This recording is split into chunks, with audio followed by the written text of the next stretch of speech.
Bismillahirrahmanirrahim. Assalamualaikum warahmatullahi wabarakatuh. Hamdan wa syukran lillah, salatan wa salaman ala rasulillah, amma ba'd.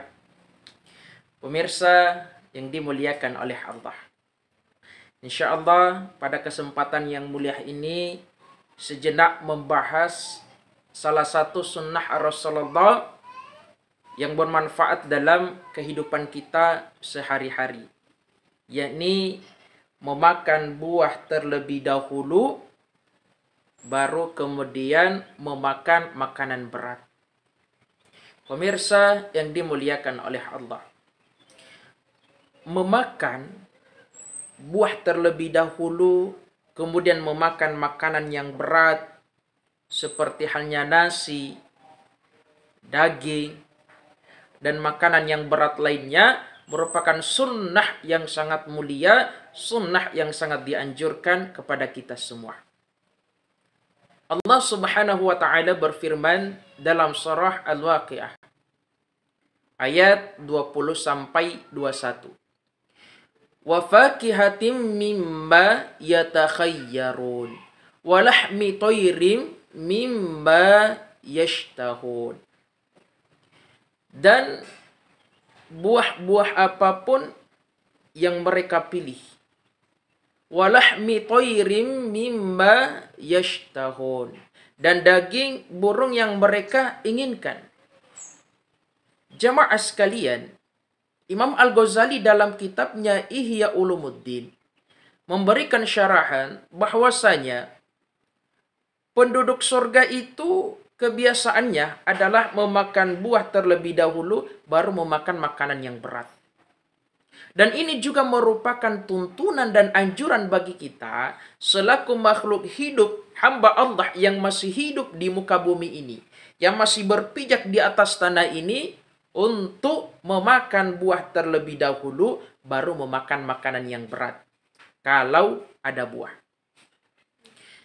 Pastinya kita bertanya-tanya dalam hati, kenapa ya Nabi Rasulullah Muhammad sallallahu alaihi wasallam menganjurkan kita untuk memakan buah terlebih dahulu baru memakan nasi. Inilah yang kemudian dijelaskan dalam dunia kesehatan.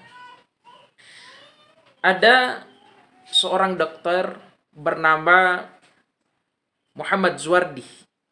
Dalam bukunya The Amazing Secret, beliau ketua Forum Kajian Islam dan Kedokteran Indonesia memberikan penjelasan bahwasanya buah ini sifatnya sangat cepat dicerna. Tidak membutuhkan waktu yang banyak, dalam hal ini waktunya relatif singkat. Kemudian makanan berat seperti nasi, daging, dan makanan yang lainnya itu membutuhkan waktu yang sangat banyak. Jadi ketika seseorang membiasakan dirinya memakan buah terlebih dahulu, memakan daging terlebih dahulu, baru memakan buah sebagai penutupnya, sebagai pencuci mulutnya, maka kata Dr. Muhammad Zuardi, maka sama saja memakan sampah. Dalam hal ini adalah buah yang busuk. Pemirsa yang dimuliakan oleh Allah, maka betapa mulia sunnah Rasulullah, betapa indahnya tuntunan Rasulullah sallallahu alaihi wasallam.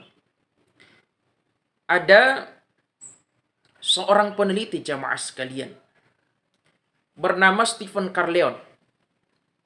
Beliau meneliti di Israel, negaranya orang-orang Yahudi. Orang Yahudi dicap dalam Al-Quran jamaah sekalian adalah orang yang memiliki kecerdasan yang tinggi. Stephen Carleon ini penasaran apa yang menyebabkan mereka begitu cerdas. Sehingga dilakukanlah penelitian selama kurang lebih 8 tahun. Diteliti, ternyata hasilnya sangat luar biasa jamaah sekalian. Ternyata ada satu kebiasaan mereka yang mereka lakukan setiap harinya, yang mereka terapkan dalam kehidupan anak-anaknya, yakni memakan buah terlebih dahulu, baru memakan nasi. Kenapa jamaah sekalian? Karena ketika kita terbiasa makan nasi, makan buah, makan makanan berat, tetapi makanan berat kita dahulukan kemudian memakan makanan buah-buahan sebagai penutup, sebagai pencuci mulut, sama saja makan sampah atau buah yang busuk.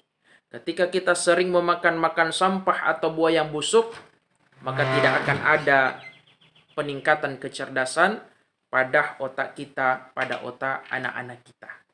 Pemirsa yang dimuliakan oleh Allah, semoga bermanfaat bagi kita semua dan semoga sunnah Rasulullah SAW senantiasa kita aplikasikan dalam kehidupan kita sehari-hari, baik dalam diri kita, keluarga kita, dan bagi masyarakat Muslim. Demikian, Allahu a'lam bishawab. Assalamualaikum warahmatullahi wabarakatuh.